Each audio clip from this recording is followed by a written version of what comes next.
So my dear friends, before the lunch, pinayagan tayo ni Hyundai Davao City na i-vlog yung kanilang Creta N-Line. Ito yung pinakabagong version. Kakalabas lang nito. Pag sinabi mo kasing N-Line, performance driven yung kanyang trim. Marami tayong mababanggit dito sa car na to. But before anything else, you know how it goes.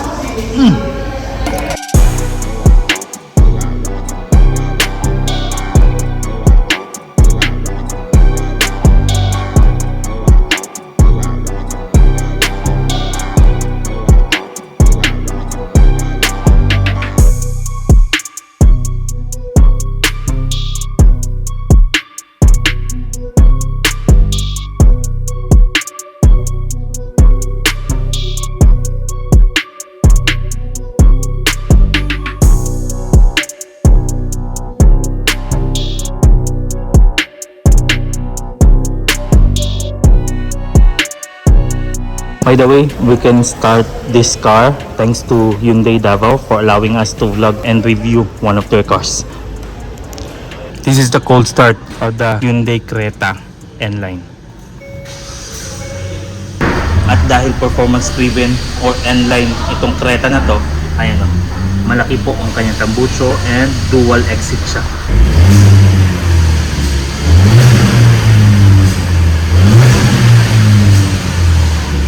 Normally, we go for the looks first before the performance, pero i-explain natin kung bakit ito napaka-competitive. Pagdating sa kanyang performance, meron siyang 1.5 liter turbo gasoline engine. Ang kanyang maximum output, 160 PS at 5,500 RPM. Isa to sa pinakamalakas at pinakamabilis na 1.5 liter na mabibili mo. And wala pa ako nakikitang ganitong subcompact SUV na may ganitong type of performance. Ang kanyang torque, 253 Newton meters at 1,500 to 3,500 RPM. It's a DCT. Meron siyang 7-speed. You can either control this car through this or through this. Ayan ang ganda kasi meron siyang paddle shifter. And yung paddle shifter niya, by the way, hindi siya maliit. Malaki talaga siya. So abot kamay mo dito, abot kamay mo dito. Wala lang, astig lang for me, this kind of type. Drive mode, makikita natin. Kung pipindutin mo dito, meron siyang eco, meron siyang normal, sport, the full power. Sa kanyang traction naman, ito po, snow, mud, and sand. Meron siyang 50 liters gas tank capacity and ang kanyang fuel consumption, since it's a turbo, 16 kilometers per liter. The exterior design properly siya. This color is shadow gray, by the way. Kung titignan nyo yung kanyang pinta, yung tipong pangmamahalin talaga. And bibira lang kasi ako makakita ng ganitong pinta sa non-Japanese brand. So para sa akin, isa to sa quality na pinta na makikita mo. Ang kanyang Hyundai na logo available. And this is what I like. I know, very well emphasized talaga yung kanyang N-Line na branding. Mas na-sportyan ako sa grill ni Elantra. But this one, by the way, projects elegance, kumbaga. Front end camera, very available. Yung kanyang linya sa kanyang baba, ang ganda ng pagkakagawa. Hindi pinagdamot sa design at saka sa material. By the way, nakikita nyo yan? Kapag may ganyan, for sure may rain sensing wipers to and additional na mga safety features. May mention natin yan later. And this lighting, ayan ang ganda ng kanyang itsura. Kumikinang talaga. May fender banda, naka-black po tayo na plastic. Ayan po. Ayan. Sa likuran, ganito yung makukuha natin. Creta na branding, Hyundai brand, and 1.5 turbo. So pagdating sa kanyang ilaw, ganito po tayo. This, by the way, are the DRL. Ayan. This is the turn signal.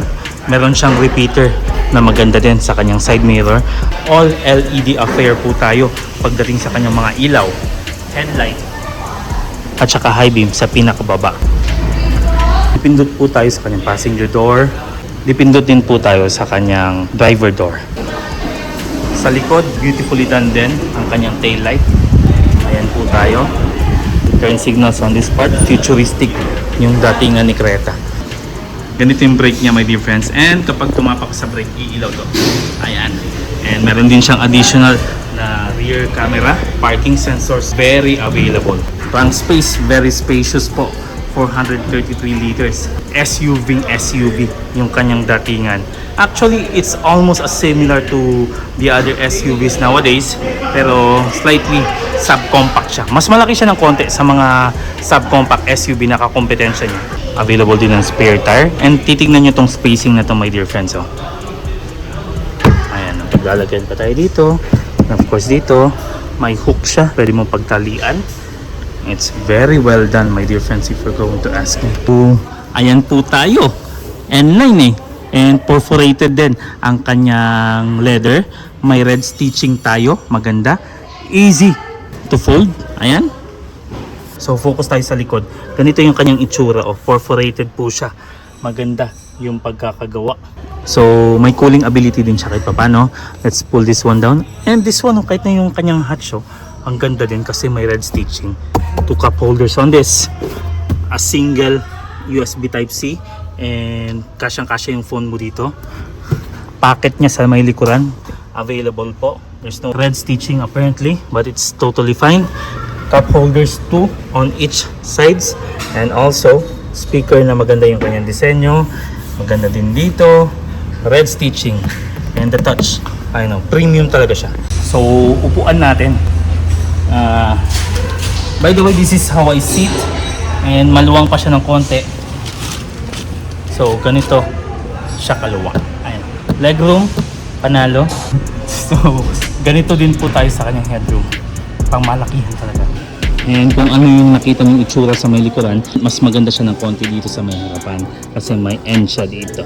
Ayan na, maganda. The stitching, very available as well, my dear friends. Adjustment on this part and this part. Dito mo siya huhugutin kapag bubuksan mo yung hood. And the gas tank, dito po.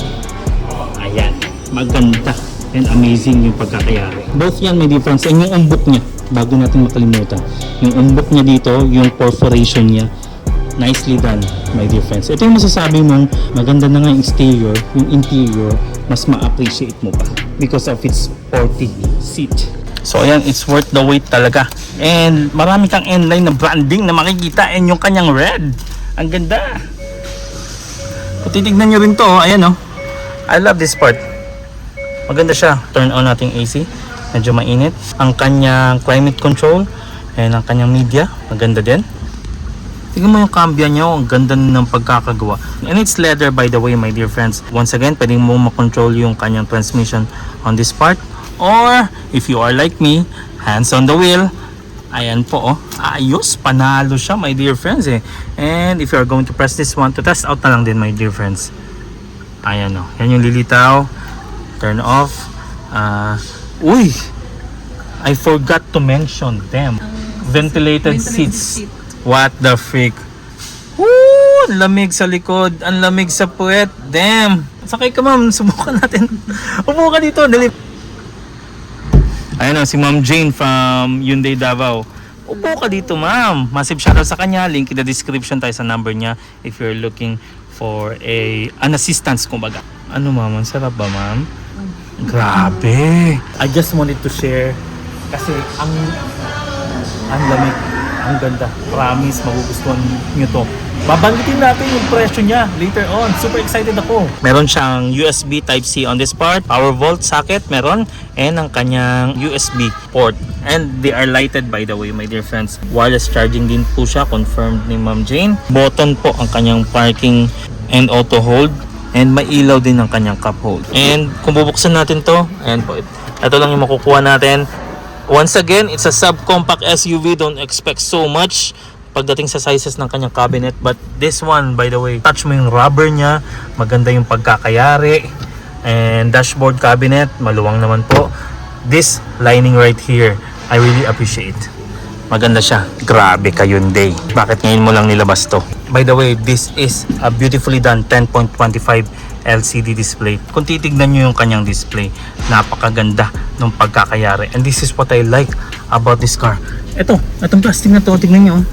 Ayan, ang ganda. Damn, ang ganda. And black yung kanyang roof. Meron tayong vanity mirror on each. Ayan. And naka 10.25 din po tayo na display sa kanyang speed dial. And maganda yung itsura. Tingnan mo yung camera, Ayan oh, yung front end camera niya. Makikita mo talagang maganda. Yung range, maganda din. Ang kanyang cruise control, smart cruise control with stop and go yan. Ibig sabihin, mas advanced siya. Safety profile, meron siyang forward collision warning, lane following assist, lane keeping assist, blind spot collision avoidance assist, blind spot view monitoring, and meron siyang rear parking distance warning, surround view monitor, yung pinakita ko sa inyo kanina na cameras, rear view monitor, and electronic stability control, hill start assist control, at saka tire pressure monitoring.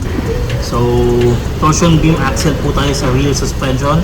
Sa kanyang front suspension, MacPherson po. Sa kanyang disenyo, pagdating sa kanyang wheels, maganda yung kanyang design. All metal po yan, my dear friends. No plastic included. Masasabi mo talagang pang racing yung kanyang datingan. Goodyear ang kanyang branding sa tires, and ang sizes nito 215, 55, R18. And this is what I like about this car. Ayun, disc po tayo from front to rear and with the red caliper.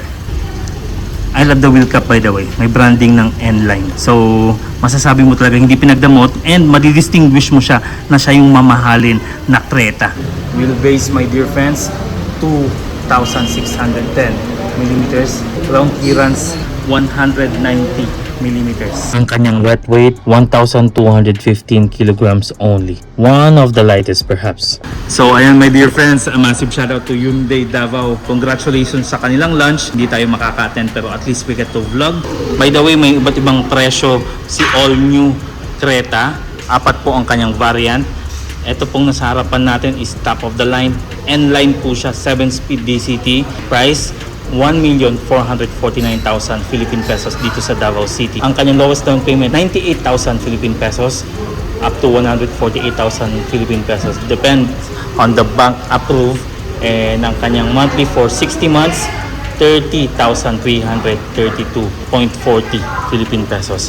By the way, ang pinakamura nila is the 1.5 GL IVT. If you are familiar about the IVT, syempre may sister company yan. Ang kanyang SRP dito sa Davao, 1.2 million Philippine pesos only.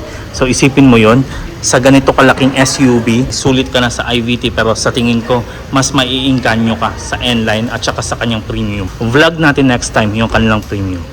So ayun, my dear friends, before we end the vlog, if you have violent reactions, you know how it goes. Go crazy in the comment section. And if you happen to like this video, please like, share, whatever you want to do. And Exodus 14:14 to everyone. Keep on praying, trust the process. And I'll see you in the next.